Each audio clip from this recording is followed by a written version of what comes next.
সোনারা, তোমাদেরকে আমি মানে কি বলবো, তেলের পিঠে করেছি, তেলের পিঠে দেখাতে ভুলে গেছি। তাই হয়ে গেছে, খাওয়া শুরু হয়ে গেছে, তাই সেই পিঠেটা এখন দেখাবো।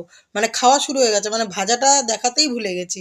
তাই মনে হলো যে একটু দেখাই, আমি প্রথম করেছি, তা ভালোই হয়েছে। তেলের পিঠেটা দেখলাম মানে ফুলেছে, তাই তোমরা দেখো, তোমাদেরকে দেখাচ্ছি আমি। তো আমার তেলের পিঠে হয়ে গেছে, পরে আমি চা খাবো। এই যে চিড়ে ভাজা দিয়ে এখন চা, আমি চিড়ে ভাজা দিয়ে চা খেতে খুব ভালোবাসি, তাই চিড়ে ভাজা দিয়ে চা খাবো। আর এই যে আমার ছেলে খেতে বসে গেছে, ওই যে সোয়াবিন দিয়ে লুচি দিয়ে আবার তেলের পিঠে দিয়ে খাচ্ছে আমার ছেলে। তাই তো বাবা, কেমন হয়েছে তেলের পিঠেটা বাবা? হেভি হয়েছে, এদিকে তাকিয়ে বলো, হেভি হয়েছে।